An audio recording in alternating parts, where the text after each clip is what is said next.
तो देखा आपने किस तरह से इस वक्त माघ मेला धर्म की भूमि है, लेकिन आरोपों और जुबानी बयानों की रणभूमि बन चुका है। शंकराचार्य स्वामी अभी मुक्तेश्वरानंद सरस्वती के समर्थन में अखिलेश यादव लगातार मोर्चा संभाले हुए हैं। अखिलेश यादव ने आज एक बार फिर संतों के अपमान पर योगी सरकार को निशाने पर लिया, तो मुख्यमंत्री योगी आदित्यनाथ ने उन्हें धर्म और अधर्म का पाठ पढ़ाया। वार और सियासी पलटवार का यह दौर लगातार जारी है और ऐसे में आज के वो प्रमुख सवाल जिनके इर्द गिर्द तीन का तर्कश घूमेगा, उसमें बड़ा सवाल यह है कि आखिर माघ मेला क्यों इस तरह का सियासी अखाड़ा बना हुआ है और धर्म के नाम पर उत्तर प्रदेश में साजिश कौन रच रहा है, साधु संतों के नाम पर आखिर ये सियासत कौन कर रहा है। प्रयागराज में इस विवाद का अंत होता हुआ दिखाई पड़ता है क्या, और कैसे समाधान निकलेगा।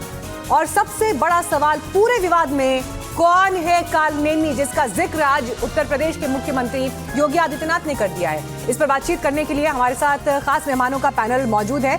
दिगंबर अखाड़ा से महामंडलेश्वर कंप्यूटर बाबा हमारे साथ जुड़ गए हैं। समाजवादी पार्टी से अनुराग भदौरिया जी हमारे साथ जुड़ेंगे कुछ ही पलों में। आचार्य विक्रमादित्य हमारे साथ इस वक्त पैनल में मौजूद हैं और जूना अखाड़ा से महामंडलेश्वर स्वामी डॉक्टर उमाकांत आनंद सरस्वती जी भी हमारे साथ जुड़ गए हैं। मैं आप सभी का स्वागत करती हूँ और यहाँ पर शुरुआत सबसे पहले कंप्यूटर बाबा आपके साथ में करना चाहूंगी। आज उत्तर प्रदेश के मुख्यमंत्री ने यह कह दिया कि साधु संत की आड़ में धर्म पर हमला करने वाले लोग मौजूद हैं। कालनेमी तक का जिक्र कर रहे हैं। कौन है ये कालनेमी, किसकी तरफ उनका इशारा है? तो यही मैं कहना चाहूंगा कि संतों को ये इन्होंने कहा था कि बटेंगे तो कटेंगे, इनका ये वक्तव्य था और वही होने जा रहा है। कोई ना कोई षड्यंत्र किया जा रहा है जिसमें साधु संत भगवा हिंदू सनातन बच जाए। आज यही तो देखना है कि अधिकारी इतने हावी हो गए हैं। आप देखिए जिला प्रशासन, जो माघ मेला क्या प्रशासन का है, सरकार का है कि साधु संतों का है, ये समझ से परे। आज हम देख रहे हैं साधु संतों के साथ क्या हाल कर रहे हैं यहाँ के अफसर। अभी देख रहे थे पिछले कुंभ में भी हमने देखा कि साधु संत फबक फबक कर रो करके अपनी जमीनें ले रहे थे। अभी भी हमने देखा कि साधु संत डीएम के सामने, उनकी गाड़ी के सामने जो है, हमने गाड़ी के सामने लेटते हुए देखा है। और अब देख रहे हैं कि साधु संत शंकराचार्य जैसे स्नान तो नहीं करवा पाए, पर वो भी चलो ठीक है, पर किसी सन्यासियों को, छोटे छोटे सन्यासी साधु संतों को जूता मार रहे हैं, उनके बाल पकड़ के खींच रहे हैं। बाल पकड़ना जानते हैं, महाभारत हो गई थी बाल पकड़ने से, आज बाल पकड़ के खींचे जा रहे हैं। नाक से जूता ऐसा मार रहे हैं संतों को, उनकी नाक से खून निकल रहा है। सारे वह नहीं। और हमें लगता है कि योगी जी को इस बात को देखना चाहिए, ये सब चीजों को देखना चाहिए कि जिस ढंग से कोई ना कोई अफसर ऐसा काम करने जा रहा है जो हमारे संतों को इस प्रकार से हमें बांट रहा है। स्वामी उमाकांत आनंद सरस्वती जी, अब आपको मैं चर्चा में जोड़ना चाहूंगी। जो भी बातें अभी कंप्यूटर बाबा ने बोली है यहाँ पर, धर्म और सनातन में साधु संत परंपरा में तो सबसे पहली बात जो सिखाई जाती है वो ये है कि आप घमंड का त्याग करें, अहंकार का त्याग करें। ईगो इशू बन चुका है क्या अब ये एक ऐसा ईगो इशू बन चुका है जिसकी वजह से पूरा माघ मेला एक ऐसी बात को लेकर चर्चा के केंद्र में है जो कि होनी ही नहीं चाहिए। बात धर्म पर होनी चाहिए, विचारों पर होनी चाहिए, हिंदू सनातन पर होनी चाहिए, लेकिन ऐसा लग रहा है कि शंकराचार्य वर्सेस यूपी सरकार एक घमंड का विषय बन गया है, ईगो इशू बन गया है। कैसे खत्म होगा सर ये? देखिए, इसमें ईगो इशू नहीं बनाना चाहिए किसी संत को भी, और ये कुंभ मेला नहीं है जिसमें शाही स्नान की व्यवस्था की जाए। ये प्रतिवर्ष लगने वाला माघ का मेला है, इसमें अपने तरीके से जाके लोग आपने कहा कि शंकराचार्य जी को ये ईगो इशू नहीं बनाना चाहिए, यानी आप ये मान रहे हैं कि उनके लिए ईगो है, सरकार के लिए ईगो नहीं है? हाँ, नहीं, इसमें प्रशासन के लिए ईगो नहीं है? दोनों तरफ से है, दोनों तरफ से है। थोड़ा ठीक है, दोनों तरफ से न करें, इसमें दोनों तरफ से है। एक तो ये माघ मेला है, कुंभ मेला नहीं है जिसमें शाही स्नान की व्यवस्था की जाए, शंकराचार्य महामंडलेश्वर और जगत गुरु स्पेशल तरीके से जाएं, ये साधारण है। इसमें अलग अलग तरीके से लोग स्नान के लिए जाते हैं, तो इसमें शंकराचार्य जी जो है अब हैं या नहीं है, ये तो दुनिया भर का प्रश्न उठ रहा है। लेकिन इनको भी ईगो इशू नहीं बनाना चाहिए और प्रशासन को भी उनको रोकने की व्यवस्था, अगर लग रहा था कि अव्यवस्था बिगड़ सकती है, व्यवस्था बिगड़ सकती है, अव्यवस्था हो सकती है, तो उचित तरीके से उसको रोकना चाहिए था। जो ब्राह्मणों संतों के ऊपर जो आघात किया गया, मारा गया, अपमानित किया गया, ये प्रशासन के तरफ से भी कुछ ठीक व्यवहार नहीं किया गया। और जहां तक शंकराचार्य जी की बात है उनकी पर्सनल उनके वक्तव्य वर्षों से हम सुनते आ रहे हैं कि जो हमेशा सनातन विरोधी, सरकार विरोधी बोलते हैं कि हम सनातनी हैं और शंकराचार्य पद पे हैं, लेकिन उनके वक्तव्यों को अगर 5 साल 8 साल पहले तक के उठा के आप देख लेंगे तो अखिलेश यादव आज उनके हितैषी बने हुए हैं और उन्होंने सड़क पे घसीट के इन्हीं शंकराचार्य जी को मारा था। तो हम नहीं कहते कि किसी भी हमारे जगत गुरु शंकराचार्य या ब्राह्मण साधु संत का अपमान कोई भी प्रशासन का आदमी करे। प्रशासन के लोगों को भी अपने संयम की मर्यादा रखनी चाहिए और व्यवस्था बनाए रखना चाहिए। ठीक है। और इधर से अनुराग भदौरिया जी भी आ गए हमारे साथ, स्क्रीन पर दिखाइए। वही तो तुम काम कर रहे हो, वही तो तुम भी काम कर रहे हो जो अखिलेश यादव ने किया है। ये कौन तुम कम काम कर रहे हो? तुम भी तो संतों को मार रहे हो। आचार्य विक्रमादित्य जी, आप रिस्पॉन्ड कर दीजिए। देखिए, अब अभी यहीं पर दो संत समाज से जुड़े हुए जब हमारे साथ हस्तियां बैठी हैं तो वो भी यही कह रही कि जो अखिलेश यादव ने किया 2015 में, तो आज 2026 में वही योगी सरकार ने कर दिया। क्या अंतर है, क्या फर्क है? आचार्य विक्रमादित्य जी, तो हमारे को समझना चाहिए कि ये देश के अंदर कोई राजतंत्र नहीं है, ये देश के अंदर डेमोक्रेसी है। हर व्यक्ति बराबर एक सीमा में। ये जो राजशाही वाली बात है ना, ये सबसे पहले बदलनी चाहिए कि राजशाही जैसे जिस प्रकार से अभी सरकार आई, मोदी जी ने एक व्यवस्था बनाई, कोई लाल बत्ती नहीं लगाएगा। लेकिन पुराने जमाने के जो नेता है उनको अभी भी चाहिए 4 बॉडीगार्ड, 10 बॉडीगार्ड, 20 बॉडीगार्ड। उसी प्रकार से हर लोग के अंदर कहीं ना कहीं वो जो बॉडीगार्ड वाली शाही स्थिति रहती है ना, वो आज भी मानसिकता सामने आ रही है और उस बात को समझना चाहिए। अगर हम पूरे परिदृश्य को देखें तो क्या घटना घटी, जब तक उसको सामने नहीं लाएंगे ना, सब लोग जानते होंगे, बहुत सारे लोग नहीं जानते। भदौरिया जी बैठे हैं, पूरी ज्ञान इनको है, लेकिन इनको तो राजनीति रोटियां सीखनी, इनको तो कुछ और करना नहीं है। इनको तो जहां मौका मिलेगा टोपी पहन लेंगे और जहां मिलेगा चोगा पहन लेंगे। तो ये पल पल तो हर समय रंग बदलते रहते हैं ना, लेकिन तो वो स्थिति है। लेकिन जब आप पूरी व्यवस्था समझे, अरे भैया पिछले साल इतनी बड़ी दुर्घटना घटी, बहुत सारे लोग बेचारे मर गए उसी संगम के स्थान पर। तो जब वो जिस जाने वाले रास्ते से जबरदस्ती आप आने का प्रयास कर रहे हो, बंद था बैरियर, तो क्या जरूरत थी? पालकी लेके जाने की जरूरत क्या थी? आदि शंकराचार्य जी महाराज वहां केरला से पैदल चलते हुए पूरे भारत में भ्रमण कर गए। लेकिन हद धर्मिता है, जिस प्रकार से राजनीतिक संरक्षण कुछ विपक्षी दलों का गैर राजनीतिक संरक्षण मिल जाता है, हवा दे देते हैं, और वही हवा की जा रही है इस प्रकार से जिस प्रकार से अरुण का पड़ाव हो रहा है। और खैर जो अनुराग भदौरिया जी, आपने तीनों धर्म से जुड़े, संत समाज से जुड़े जो आज हमारे गेस्ट पैनल में लोग हैं उनकी बात सुन ली। मुझे ये बताइए, आज योगी आदित्यनाथ ने बड़ा खुलकर कह दिया कि धर्म की को चोट पहुंचाने के लिए जो लोग काम कर रहे हैं वो कालनेमी है। उनका इशारा किसकी तरफ था? और दूसरी तरफ अखिलेश यादव कह रहे हैं कि योगी आदित्यनाथ जाएं शंकराचार्य जी के पास, लोट कर माफी मांगे, ये विवाद सुलझ जाएगा। किस आधार पर अखिलेश जी ये बात कह रहे हैं? उन्होंने भी क्या लोट कर माफी मांगी थी क्या? देखिए सवाल ये, देखिए सवाल ये है कि देश में समाजवादी पार्टी हमेशा से संत समाज का सम्मान करती आई है। अगर हमसे गलती हुई थी तो हमने उसकी माफी मांगी थी। लेकिन सवाल है कि जब शंकराचार्य जी वहां पे हैं, शंकराचार्य जी अगर मान लो शंकराचार्य नहीं है, अगर आपकी बात मान ली जाए तो एक संत तो है। संत को अगर स्नान कर लेते संत, तो क्या दिक्कत होती? संत को क्या आप पीटेंगे? या संत स्नान करने की जिद करेगा तो आप उसको उनकी चोटी पकड़ के खींचेंगे? ये अपमान है कि नहीं है? एक बात। दूसरी बात, इसी टीवी डिबेट में हम देखते थे पहले कौन लोग बैठते थे, आप यहाँ पे हिंदू मुस्लिम की डिबेट होती थी।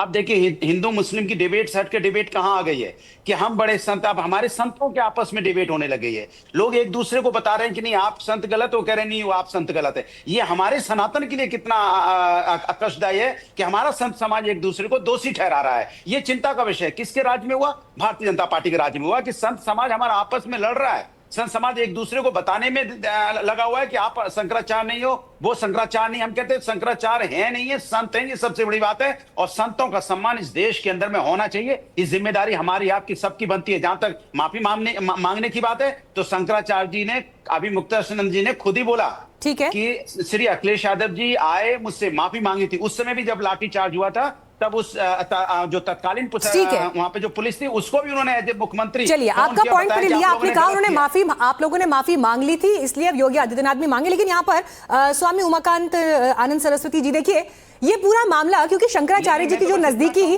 अखिलेश यादव के साथ दिखाई दे रही है, क्या यही वो नजदीकी है जो चुभ रही है सरकार को? क्या यही नजदीकी चुभ रही है और इसकी वजह से ये ईगो इशू बन गया है? शंकराचार्य जी के पुराने बयान, उनकी नजदीकी अखिलेश यादव से ये रास नहीं आ रही सरकार को, और इसीलिए ये पूरा ड्रामा जो है इस वक्त माघ मेले में दिखाई दे रहा है। नहीं, माघ मेले के वीडियोस भी हमने भी देखा, जो प्रशासन ने किया वो उचित नहीं किया, लेकिन जो हुजूम जा रहा था और किस तरह से बैरिकेटिंग तोड़ के वहां बोला जा रहा है कि आप इधर ऐसे मत आइए, तो उनको आराम से भी स्नान कर सकते थे। बाकी जहां तक देखा जाए इसमें कुछ न कुछ राजनीतिक खेल तो है ही पीछे, क्योंकि ये जो शंकराचार्य जी महाराज हैं पूज्य अभिमुक्तेश्वरानंद जी, वो निश्चित ही पहले भी आप देखते रहे, राम जन्मभूमि के समय भी इन्होंने विरोध किया। हर तरह के हमने जो देखा है अपनी दृष्टि, प्रशासन की गलती है वो हम मानते हैं। नहीं तो आप क्या मानते हैं कि साधु संत जो हैं, साधु संत अब सिर्फ धर्म तक ही सीमित रहे, राजनीति पर कोई बात ना करे? क्योंकि अगर अब जाके कोई साधु संत किसी बड़े नेता से मिल लेगा तो वो किसी एक कैंप का ठहरा दिया जाएगा, वो किसी एक पार्टी विशेष का नजदीकी बता दिया जाएगा। क्या अब ये दिक्कत हो गई है समाज में? नहीं, साधु संत जूता खाते हैं। सरस्वती जी, हाँ, आनंद सरस्वती जी से सवाल है मेरा। पूज्य स्वरूपानंद जी शंकराचार्य जी इनके गुरु जी भी थे, तो संतों का काम है कि सभी पार्टी से मिले, सभी पार्टी को अपने पास बुलाए, सबको विचार दे, सबको सद्बुद्धि दे, सबको ज्ञान दे। लेकिन कोई एकदम एक तरफा एक पार्टी, हम उस पार्टी के लिए भी कोई मेंबर नहीं है भाई, लेकिन एकदम सनातन को ऐसे पेश करे कि एक पार्टी उसके नाम। कंप्यूटर बाबा, मुझे ऐसा लग रहा है आपकी इस बात से इत्तेफाक नहीं रखते स्वामी जी। कंप्यूटर बाबा, आप ये मानते हैं क्या कि अब एक वक्त ऐसा आ गया है कि साधु संत अगर किसी नेता से मिल लिए, भाई कल को कोई ममता बनर्जी जी से मिलकर आ गया, कल को कोई अखिलेश जी से मिलकर आ गया, कोई अमित शाह जी से मिलकर आ गया, तो उसके बाद वो उन पर्टिकुलर पार्टी विशेष के नजदीक हो जाएंगे और फिर दिक्कत हो जाएगी। तो अब क्या मुलाकातें बंद कर दें साधु संत नेताओं के साथ में? हाँ, अनुराग जी आ रही हूँ, पहले एक बार वो कंप्यूटर बाबा अपना जवाब पूरा कर ले। हाँ, नहीं, यही विडंबना कि साधु संतों से कोई भी, देखिए हर चीज है, यही बात शंकराचार्य जी ने इस बात को कहा है कि योगी भी दिया जाए। अरे योगी जी के तहत में तो ये जो माघ का मेला है वो इसीलिए तो लगा है कि आइए, आप भी आइए, आप क्यों नहीं आ रहे? आपके अफसर जो है इतने, अरे 2 मिनट में आपका खत्म हो जाए, अफसर आ जाए, माफी मांगना खत्म हो जाए, आप कर क्या रहे? कोई बात नहीं करना चाहते हो कि अफसर के जो है बात पकड़ कर जीत है, अधिकारी को कोई अधिकारी को जो भी है वो योगी जी की इज्जत खराब कर रहे हैं, योगी जी का स्तर खराब कर रहे हैं, ये सनातन में तो फूट कर रहे हैं। अफसर, कोई अफसर को नहीं बोल रहे हैं। मैं योगी जी से कहूँ कि अपने अफसरों को तो एक बार देखो, अपने उनको तो बोलो कि विवाद क्यों हो रहा है। नहीं तो अब, लेकिन मुख्यमंत्री तो खुद कह रहे हैं ना कि कालनेमी, मुख्यमंत्री तो खुद कालनेमी बता रहे हैं। लेकिन कंप्यूटर बाबा, ये तो फिर आप देखिए, आप अफसरों को दोषी बता रहे हैं, लेकिन अफसर भी तो अपनी मर्जी से काम नहीं कर रहे होंगे ना सर? कोई फैसला लेने से पहले अप्रूवल तो लिया जाता है ना। तो सीधा बोलिए ना, कौन कर रहा है, सीधा बताइए फिर। नहीं, अब देखिए, हम तो अफसर ने जूते मारे हमारे संतों को, भगवान को तार इज्जत हो गई भगवान की। बाल पकड़ के खींचे गए, अरे बाल ऐसे पकड़ के खींचे गए ऐसे। मैं ये बताना चाहता हूँ संतों के कैसा करना चाहिए था। तो ये योगी जी को भी तो मैं माननीय योगी जी से कहूंगा, हाथ जोड़ के कहूंगा, एक तरफ आप ड्रेस भी पहने हैं साधु की, तो उससे तो ध्यान दो, अफसरों को तो लगाम लगाओ। संतों को आप कह रहे हैं, अफसरों को नहीं कह रहे। अफसर हमारे बाल पकड़ खींच रहे, अफसर जूता मार रहे, मुंह से खून निकल रहा संतों के, और आप कुछ बोल ही नहीं रहे, और अफसरों की बजाय संतों को बोल रहे। ये गलत तरीका है। हमारे भगवान को आप बदनाम कर रहे हैं, आप हमारे सनातन को बदनाम कर रहे हैं, और आपकी छवि खराब कर रहे हैं। योगी जी, आप ध्यान रखना, आपकी छवि खराब कर रहे हैं। कोई ना कोई षड्यंत्र पैदा किया जा रहा है। हाँ, आचार्य विक्रमादित्य जी, हालांकि मुझे अच्छा नहीं लगा कि आपने इस तरह से आपको शिखा खोलनी पड़ी और अकेश जो है जटा खोलनी पड़ी, लेकिन आचार्य विक्रमादित्य जी देखिए, ये उनके मन का रोष है ना, अब ये नाराजगी है, गुस्सा है उस व्यवहार पर जो उस दिन हुआ। मैंने आपकी बात पूरी सुनी कि अगर उस दिन वहां ग्राउंड पर हालात बिगड़ जाते तो उसका कौन जिम्मेदार होता। सही बात है, प्रशासन उसके हिसाब से काम भी कर रहा है, लेकिन धक्का मुक्की, गलत व्यवहार, इसकी जगह कोई और तरीका भी तो हो सकता था ना बात करने का। नहीं, देखिए, बात करने का तरीका क्या है कि आप किनके साथ खड़े हैं, किनके साथ आप जोड़ रहे हैं। ऐसे कालनेमी जिन्होंने संतों की हत्या करी हो, उनके साथ जाके खड़ा होना सबसे बड़ा सबसे बड़ी गलत बात यही नहीं है तो ना। फिर बात तो यही है ना सर, आचार्य विक्रमादित्य जी, बात यही है ना कि आज अगर कोई संत जाके किसी नेता से मिल लेगा तो अब लेबल कर दिए जाएंगे वो कि जी नहीं है तो इस पार्टी के संत है, उस पार्टी के संत है। संत कब से पार्टी के होने लग गए? नहीं, मैं एक बार आपको याद दिलाऊं, आज से करीब 30 साल पहले की बात है। मुलायम सिंह यादव जी ने एक नए शंकराचार्य पैदा किए थे जिनका नाम था अंगद शरण। उनको सिक्योरिटी दी, सब कुछ दिया, पैसा दिया। ये शंकराचार्य पैदा करने नेताओं ने शुरू किए ना, किस प्रकार की व्यवस्था बनाई। अंगद शरण यहाँ बैठे भदौरिया जी को शायद पता भी नहीं होगा, जानते भी नहीं होंगे, मुलायम सिंह जी ने पूरी व्यवस्था बना दी थी, एक पैरेलल शंकराचार्य बनाकर। तो इनकी आदतें हैं कि जिस प्रकार से ये जो अपने आप को सपोर्ट करके ऐसे लोगों को पालते हैं। और मैं कहता हूं कि 1992 जब कार सेवकों पे हत्या करने के बाद ऐसे लोगों के साथ तो खड़ा होना भी कानूनी, मैं कहूंगा बड़ी बात है ये।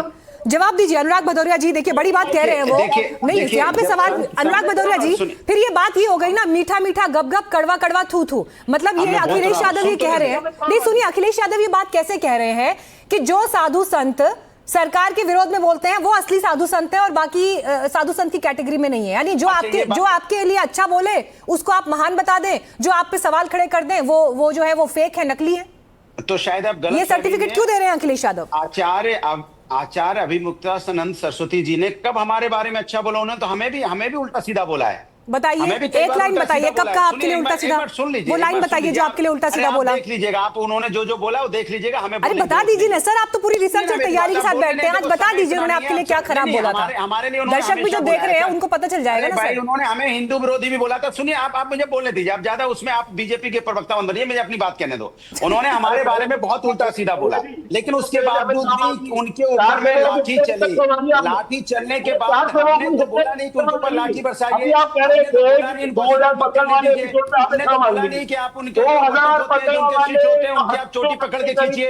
हमने तो बोला नहीं उनको आप पीटिए। हमने साधु संत किया, हम उनके साथ खड़े हुए, खुशी दुबे एक आम नागरिक थी, उसकी शादी हुई थी, वो जेल में, हम उसके वो पीड़ित थे, उसके साथ खड़े हुए। बीएलओ की मौतें हुई, आपकी नाकामी की वजह से हम बीएलओ के साथ खड़े हुए।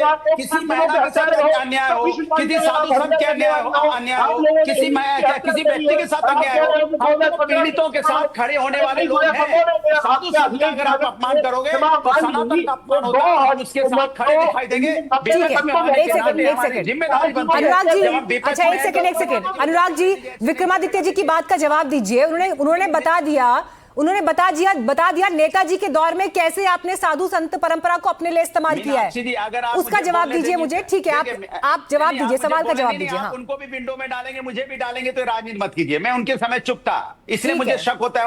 नहीं विक्रमादित्य जी अभी चुप है, आप अपनी बात कंप्लीट करिए। संत है और संत बीच में नहीं बोलता है, इसलिए मुझे आप पे शक होता है। चुप रहिए ना, मैं अपनी बात कहने दीजिए। हमने आपकी बात कंप्लीट करिए अपनी बात। अनुराग जी आप तो सुन रहे हैं, बोलिए। मैंने आपसे बोला कि भाई वहां पे साधु संत पे लाठी चली, सरकार भारतीय जनता पार्टी की है, उन्होंने चोटी पकड़ के सीखी। आपने बोली तो भाई ऐसे आचार्य जी रुक जाइए एक सेकंड, ठीक है, सुन लेते हैं। दोनों में से किसी की बात नहीं सुनाई दे रही, प्लीज आचार्य जी रुक जाइए, मैं आपकी बात जब आऊंगी तब बोलिएगा, ठीक है? उनको अपनी बात कंप्लीट करने दीजिए, आपकी बारी में उन्होंने नहीं बोला था।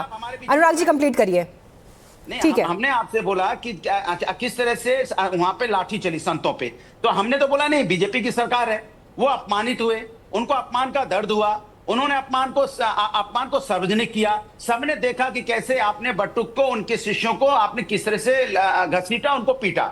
हम विपक्ष में हैं और सनातनी भी हैं, ये हमारी जिम्मेदारी बनती है कि अगर अन्याय हो रहा होगा तो हम उसकी आवाज उठाएंगे। एक विपक्ष का काम है ना कि कोई व्यक्ति के साथ अगर अनहोनी हो रही होगी, परेशान होगा, तो हम उसकी आवाज उठाएंगे, उसको न्याय दिलाने की बात करेंगे। इसी तरह खुशी दुबे की सब जब उस बेटी के साथ अन्याय हुआ तब भी हम खड़े दिखाई दिए, जब बीएलओ के साथ अन्याय हुआ, बड़े बदले से मिजाज है जनाब, बड़े बदले से मिजाज है जनाब। कंप्यूटर बाबा, जिस तरह से अभी अनुराग भदौरिया जी कह रहे हैं कि हम सनातनी हैं, हमें कष्ट हो रहा है, हमें पीड़ा हो रही है, हम भी सनातनी हैं, क्या आपने इतना खुलकर इससे पहले समाजवादी पार्टी से अखिलेश जी को या उनके प्रवक्ताओं को, पार्टी को रिप्रेजेंट कर रहे नेताओं को इतना खुलकर कहते हुए सुना है हम भी सनातनी हैं, हम भी सनातनी हैं? क्या बदल गया है आपकी नजर में उत्तर प्रदेश की राजनीति में? ये तो हवा दूसरी तरफ बह रही है। कंप्यूटर बाबा सुनिए 100 चूहे खाए बिल्ली हंस को चली। अब बिल्ली हंस को जा रही तो तब तो जाने दें आप। अभी यदि सनातन की तरफ कोई ध्यान दे रहा तो क्या चाहें कि हम सनातन की तरफ ना आने दें? मुझे ऐसा लगता है, एक मैं मीनाक्षी जी में बात, मेरे 1 मिनट बात अपनी खत्म कर दूंगा। मुझे लगता है कि माननीय मुख्यमंत्री जी अपना षड्यंत्र नहीं देख पा रहे हैं कि कोई षड्यंत्र बीच में लाया है। मुझे ऐसा लग रहा है कि अफसर इतने हावी हो गए हैं कि गौ माता को राष्ट्रमाता बनाने के लिए जो एक संदेश दे रहा है, सबसे ज्यादा उत्तर प्रदेश में गौ माता काटी जा रही है, सबसे ज्यादा। और गौ माता कट के उनका सबसे ज्यादा मांस जो है पूरे देश का इकट्ठा गाजियाबाद में इकट्ठा हुआ है। और इसके लिए मुझे ऐसा लगता है कि बीच में ऐसा है, स्वामी जी गलत बोल रहे हैं। और गौ काटना अपराध है। अगर आपके पास कोई इस प्रकार की रिपोर्ट है तो आप तुरंत पुलिस में रिपोर्ट कराएं या मुझे दिखाएं कि आपने कहाँ एफआईआर दर्ज कराई। ठीक है, ठीक है, उनकी बात कंप्लीट करनी चाहिए। ठीक है आचार्य जी, आपके पास आ रही हूँ आचार्य जी, विक्रमादित्य जी आपके पास आ रही हूँ, उनको कंप्लीट कर लीजिए फिर बोलिएगा। हाँ, कंप्यूटर बाबा अपनी बात कंप्लीट करिए। ठीक है, एक सेकंड आ रही हूँ। अनुराग जी एक सेकंड रुक जाइए, वन बाय वन। कंप्यूटर बाबा अपनी बात कंप्लीट करिए। हाँ, ये योगी के विधायक नंदकिशोर गुर्जर ने इस बात को खूब उठाया कि हमारे यहाँ गाय मर रही है, 50,000 ठीक है विक्रमादित्य जी, अब मुझे एक इंपॉर्टेंट सवाल का जवाब दीजिएगा। विक्रमादित्य जी, ये सवाल बहुत जरूरी है जो कंप्यूटर बाबा ने उठाया। देखिए वो समाजवादी पार्टी के लिए भी कह रहे हैं कि 900 चूहे खाकर बिल्ली हज को चली, पर चलिए आप कम से कम अगर सही राह पर आ रहे हैं तो उनको भी मौका देना चाहिए। लेकिन वो बार बार योगी आदित्यनाथ के खिलाफ षड्यंत्र का जिक्र कर रहे हैं। ये षड्यंत्र बाहर से है या भीतर घात है? आचार्य विक्रमादित्य जी, जो है, लेकिन स्वामी जी ने जो उदाहरण दिया वो भी हज का दिया है, मंदिर का नहीं दिया। राम मंदिर को नहीं गए, हज को ही जा रहे हैं, वो हज को ही जाने चाह रहे हैं। अब बात रही षड्यंत्र की, तो षड्यंत्र तो लोग रचने का प्रयास कर रहे हैं सामने आपके सामने। नहीं, तो षड्यंत्र कहां से हो रहा है आचार्य जी? षड्यंत्र कहां से हो रहा है, बाहर से है या भीतर घात है? ये भी तो बताइए। अपने ही लोग धोखा दे रहे हैं क्या योगी आदित्यनाथ को? अरे भारत अपना है, पूरा भारत तो अपना है। यहाँ हिंदू मुसलमान सब अपने हैं, विपक्षी विपक्षी सब अपने हैं। यहाँ जो आघात होता है अंदर से होता है, वही आघात हो रहा है। षड्यंत्र किसका है? साजिश किसने? षड्यंत्र किसका है? साजिश किसने रची? शंकराचार्य जी पे जो अपमान हुआ किसने किया बताइए ना। सारे भारतीय है, लेकिन षड्यंत्र रच रहे हैं ना जबरदस्ती। कौन खाली साहब बोल रहे हैं, आप कौन षड्यंत्र रच रहा है? हम आपके साथ खड़े, शरदचारी को नवे यहाँ बैंड काम करते, बताइए कौन षड्यंत्र रच रहा है? ठीक है, अनुराग भदौरिया जी को स्क्रीन पर लाइए। और ठीक है, सवाल अनुराग भदौरिया जी आपसे है। ठीक है, सवाल अनुराग भदौरिया जी, अब बहस के अंतिम पड़ाव में पहुंच रहे हैं। सवाल आपसे इंपॉर्टेंट सवाल है। 2027 का चुनाव अभी आगे है, लेकिन उससे पहले जिस तरह से गियर चेंज हुआ है समाजवादी पार्टी का, ये गियर चेंज होते ही जो रफ्तार अलग दिशा में दिखाई दे रही है, वो रफ्तार सॉफ्ट हिंदुत्व को अपनाने की है कि जो हमारा वोट बैंक है वो तो इंटैक्ट है, लेकिन साथ में हमें सनातन विरोधी नहीं दिखना है। ये जिस भी एडवाइजर ने सजेस्ट किया है उस दिशा में कदम आगे बढ़ रहे हैं। बड़ा क्लियर कट है। मुझे पता नहीं, लेकिन एडवाइजर आप रखते होंगे। सवाल है कि समाजवादी पार्टी ने एडवाइजर रखने में कोई बुराई थोड़ा नहीं है। अरे आप कैसी बात कर रहे हैं अनुराग जी? आजकल तो पॉलिटिकल पार्टीज भी बड़े बड़े कैंपेनर्स को साथ में रखती हैं। कोई नहीं एडवाइजर रख लिया तो क्या बुरा हो गया? बोलने दीजिए, आप रखिए। मैं समाजवादी लोग हमेशा से, आपको शायद पता नहीं है, हम धर्म के नाम पे राजनीति नहीं करते। धर्म मेरा आस्था का विषय हमेशा से। क्या हमने यहाँ पे श्री कृष्ण भगवान की मूर्ति नहीं बनाई? जितने लोग अनुराग जी पैनल में मौजूद है सब मुस्कुरा रहे हैं इस बात पर कि आप धर्म की राजनीति नहीं करते। सब मुस्कुरा रहे हैं इस बात पर। करने लगे, आप सवाल पूछ रहे हैं, रनिंग कमेंट्री करेंगे। आप जवाब दे रहा हूँ ना। मैंने कहा समाजवादी लोग हमेशा से धर्म के नाम की राजनीति नहीं करते। ठीक है, आस्था धर्म मेरी आस्था का विषय, राजनीतिक विषय नहीं है। लेकिन धर्म में जब चोट पहुंचती है तो सनातनी होने के नाते, क्योंकि सनातन कहता है कि सभी धर्मों का सम्मान करना चाहिए, सभी धर्मों का आदर करना चाहिए, सभी पीड़ितों परेशानों को न्याय दिलाना चाहिए, सभी कमजोरों को न्याय दिलाना चाहिए। ठीक है, अनुराग भदौरिया जी को भी सुन लिया। संत समाज क्या कह रहा है, कंप्यूटर बाबा क्या कह रहे हैं। देखिए, एक तरफ एक ओपिनियन ये निकल कर आ रहा है कि योगी आदित्यनाथ के खिलाफ क्या षड्यंत्र है, और वो षड्यंत्र भीतर से है या बाहर से है, ये एक बड़ा सवाल है। और दूसरा बड़ा सवाल ये है, समाजवादी पार्टी क्या उसी एक्सपेरिमेंट को दोहराती हुई दिखाई दे रही है जो इससे पहले जब मायावती पूर्ण बहुमत के साथ एक बड़े मैंडेट के साथ आई थी, जहां पर उन्होंने ऐसी सोशल इंजीनियरिंग की थी जिसमें उन्होंने समाज के सभी वर्गों को, कास्ट कॉम्बिनेशंस को साध लिया था, ब्राह्मण चेहरों को साध लिया था। उसका इंपैक्ट उनके नंबर्स में और सत्ता उनको मिलते ही दिखाई दिया। क्या समाजवादी पार्टी शंकराचार्य विवाद के बहाने, मणिकर्णिका घाट विवाद के बहाने उसी दिशा में आगे बढ़ती हुई दिखाई दे रही है? और ये एक बड़ा चैलेंज 2027 के मद्देनजर योगी आदित्यनाथ और बीजेपी के लिए होने वाला है। हार्डकोर पॉलिटिकल सवाल है, हार्डकोर जवाब की उम्मीद। हाँ जी, दो मुद्दे हैं। एक तो विश्वासघात भीतर से है या बाहर से है, तो इसमें निश्चित ही भीतर बाहर दोनों से है। इस पर बहुत विवेक और विचार चिंतन करने की जरूरत है। दोनों तरफ से एक घात हो रहा है। और दूसरा प्रश्न आपका था कि समाजवादी पार्टी क्या मायावती जी की तरह सभी जातियों को लेकर राजनीति साधने की कोशिश कर रही है? तो एक बच्चा भी आजकल सब राजनीति समझते हैं कि कल कोई कुछ बयान देता है, कल कुछ कहीं खड़ा रहता है, तो निश्चित ही इनकी योजना भी है और अच्छी योजना है, इसमें कोई बुरी नहीं है। ये इस घटना के माध्यम से और भी घटनाओं के माध्यम से उस वोट को साधने की कोशिश कर रहे हैं जो इनसे हट के दूसरी पार्टी में चली गई है। और सनातन के नाम के उनको बहुत बड़ा मौका है ये वाला कि जिस तरह से प्रशासनिक अधिकारियों ने संयम नहीं बरता है, तो इसको ये पूरी तरह से भुना सकते हैं। और अभी जो आपने भदौरिया जी की बात सुनी, उससे तो लग रहा है कभी इन्होंने कभी कोई गलत किया ही नहीं है, एकदम सनातनी है, धुले धुलाए पुजारी पूरे। चलिए, हर गलत को सुधरने का एक मौका होना चाहिए और हर सही को सही रहने का भी मौका रहना चाहिए, उसका घमंड नहीं होना चाहिए, ये बहुत जरूरी है। लेकिन आज आप सभी के साथ बातचीत का उद्देश्य भी यही था कि उत्तर प्रदेश की राजनीति में माघ मेले के इर्द गिर्द जो चल रहा है, मुख्य फोकस माघ मेले से शिफ्ट होकर किस तरह से शंकराचार्य के आसपास सिमट गया है, ये कम से कम उस परंपरा के लिए एक सेटबैक जरूर है जिसे लोग दिल से जीते हैं। आप सभी मेहमानों का बहुत धन्यवाद।